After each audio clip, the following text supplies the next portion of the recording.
Hey guys, this is Key, and today I have my July/August monthly favorites for you. So I have a lot of really great products to share with you guys, and all of these I think are new since it's been a couple months since the last time that I did one of these, so I'm really excited. So first I wanted to talk about a lip balm/lip butter that I got that I'm absolutely in love with.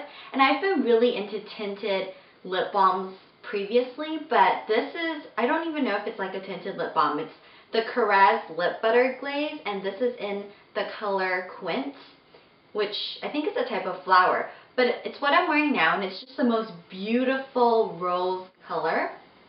And it's about $14, I think, and it comes in this like little tube, so you don't have to actually use your fingers. I don't like the stickiness on my fingers, but this is really great, and it's the perfect color. It stays on for a long time. I would say the color stays on for over 3 hours on me. It kind of even works as like a lip stain, so I try not to drink anything or eat anything right after I apply it, but I wait maybe like 30 minutes, and then I can eat whatever and drink from my coffee mugs, and it stays on my lips. So this is really great. Super moisturizing. I'm just really in love with it. I was looking for something a little bit cheaper than the Fresh, I forget what it's called, like rose sugar or something like that, the ones that Sephora was giving out on your birthday. It's also like a tinted lip balm, but I like this so much more, and it's less pricey. I think the one by Fresh is like $22.50 or $23, and this is $14. I am absolutely in love with this, and if I could, I would make an entire video on this product, which is why I'm talking about it first. But I really, really, really like this. The second thing I wanted to talk about is this, which you can't even really tell what it is because the writing has rubbed off, but it's the Maybelline Dream Lumi Touch Concealer, and I have the color Radiant, and I know this has been really popular on YouTube, so I'm sure you guys have heard about it, but I was kind of late on getting to this product, and I got it about 2-3 weeks ago, and I've been using it every day, and I only use it underneath my eyes as like a highlighter. It's actually an extremely good concealer, shockingly. It has really good coverage, and it doesn't settle into my lines because I do have like tiny little lines underneath my eyes,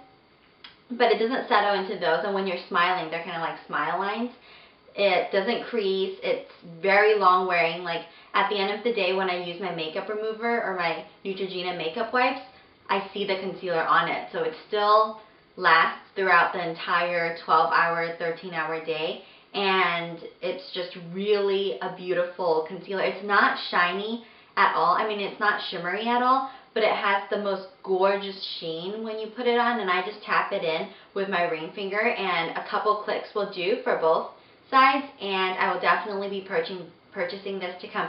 I can't remember how much it was. I think it was like $10 at Target. It was slightly pricey, but I use the Bobbi Brown concealer usually for any like discoloration on my face or breakouts, and I don't really use an under eye concealer, so this is going to be my go-to under eye concealer. Next, I wanted to talk about my go-to sunscreen really quick for the summer. This is a tiny little bottle, I know. It's 25 milliliters, and this is the Anessa Perfect UV Sunscreen, SPF 50 plus and PA triple plus, so it's got really, really great protection. And for those of you who don't know, PA is basically a rating for UVA protection, and SPF is for UVB. But I already have an entire post about this on my blog, so I'm not really going to talk much about it, except that this is my favorite liquid sunscreen. So it's lasted me quite a while. I've gotten it, I think I've used it every single day for half the summer, and there's still quite a bit of product in here. Comes out really milky, acts as a primer, makes the foundation stay on really the entire day, and it has a velvety consistency, so it actually does feel like a primer when you put it on. So I'm really in love with this, but won't spend any time on it. Read my blog post if you guys are interested. So my go-to eyeshadow palette for the summer, it has been this Too Faced Natural at Night palette, and I got this from my roommate for her birthday a few months ago, and then I decided to get it for myself because I just love the colors in it. And I use this not just at night, but also during the day. It's just a really beautiful, cool-toned palette. The only color that I don't use that often is Night Fever, which is the color at the bottom right, just because it has a lot of fallout, and if I use this, I have to put like tape underneath my eyes when I'm doing my makeup, and then I'll rip the tape off so that there's no fall out. There's no glitter on your face, because I hate that. Especially if you're going out in the summer and you're under the sun, any sort of glitter on your face just catches the light, so you just end up looking like this disco ball. But yeah, I've been really loving this palette, and you guys should check this out. The next thing is not a makeup product, but I have been obsessed with this. See, all of these things in this month's video, I'm super, super excited about. They're not just products that I've been using, you know, for the past 24 years of my life, but just really fabulous products that I can't really imagine me living without. I don't even know what I did prior to discovering this. For example, this is the Spornet G36 Extra Large. It says Super Porcupine, but it's got two types of bristles in it. One is plastic and the other are boar bristles, I think. But this is what I use to blow out my hair, and during the summer I really just want my hair to be very free and not wild. Wild is completely the wrong word, but just not so tame. I like the wavy, I just like really natural looking hair, and so I tend to blow out my hair a little bit more, and this is perfect because every single round brush that I've had prior to this brush, my hair gets tangled in, and then I just get really frustrated. It's really hot, like the hair dryer is blowing at me, and then I'm like, whatever, and then my hair is like this big and curly, so it's always a disaster during the summer. But I had read some reviews about this, and I got this at Ulta.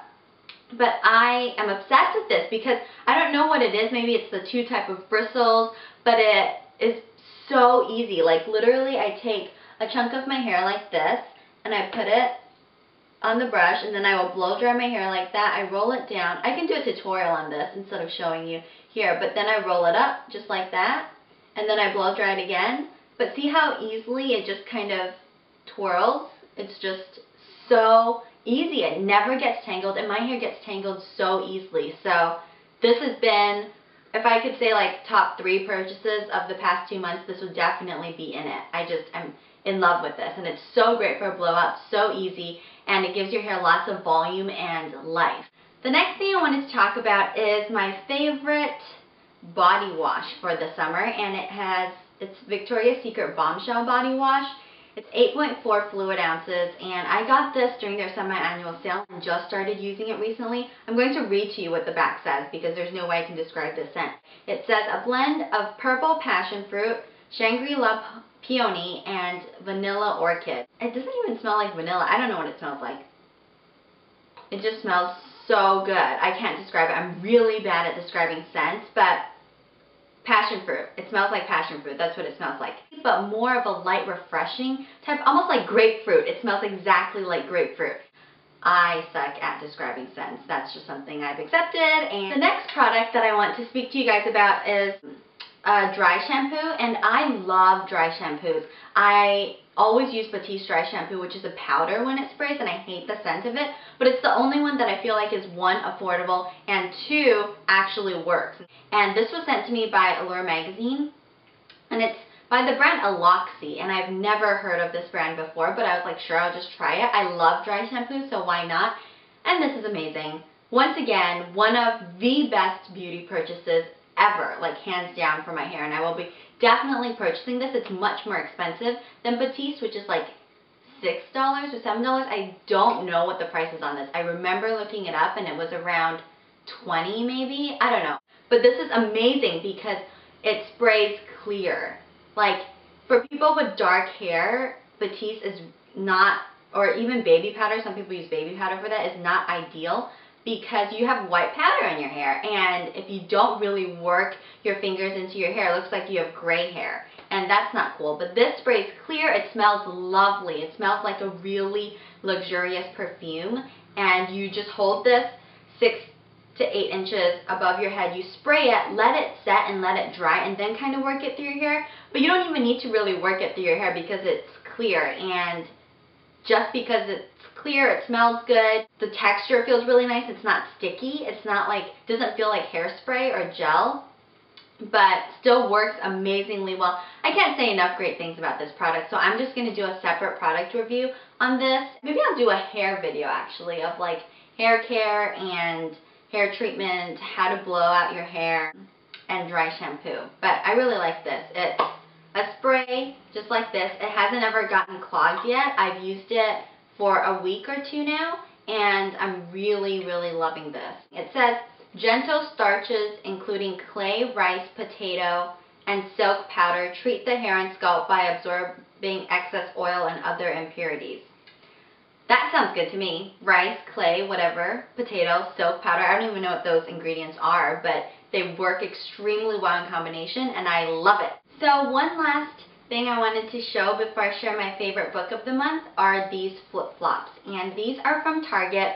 I have 3 of these. Like, it's getting ridiculous because they're super light. They're by Massimo, and these are rose gold ones, but they're so comfortable. The edges rise a little bit, and that's super helpful for me because when I wear flip-flops, my feet sometimes like slide around in them, and I really don't like that. It's uncomfortable, and these keep my feet basically in place. And the best, oh, I got these on clearance also because Target was having a shoe clearance. I got these for $4.48. So that's why I have another pair in the exact same color, exact same size, like on the floor right now. As for my book of the month, I kind of had a hard time picking out which book to showcase because I've done a ton of reading this month. I think I've probably read like 8 to 10 books. I just consumed novels and fiction like at a ridiculously extraordinary pace. But then I ended up picking a nonfiction book, which is totally unlike me. The language is just so much more beautiful in fiction, and you can get so much more, I feel like, character development and plot lines. It's a way of escaping the reality of this world and creating like a completely different world of your own, or that the author has created. So I've always skewed towards fiction. But this is probably one of my favorite nonfiction books. This is The Pleasure of Finding Things Out, and it's the short works of Richard P. Feynman, and he's one of my favorite physicists of all time. I just think he has so much personality, super smart, and he can take very complex, complicated physics, like theoretical physics, and be able to explain to the average person what the concepts are and kind of a step-by-step logical framework. And so this is kind of like, this is his story. It talks about him working on the atomic bomb. It talks about like variable voltage supply and energy loss times time equals like, it's super cool, and it's about his life and growing up, and it talks about like him breaking into lockers and hacking, and it's not, I would say, your average physicist biography, but it goes into one of the most original minds of this generation, and I think it's fascinating. So I really like this. Anyway, I am gonna go and probably do another video or do a blog post. So thank you guys for watching, and subscribe if you like this video, and like and comment down below or message me. A lot of you guys have been messaging me on YouTube, which I really appreciate. So thank you guys for watching, and I hope you have a great Labor Day weekend, and I will see you guys soon. Bye.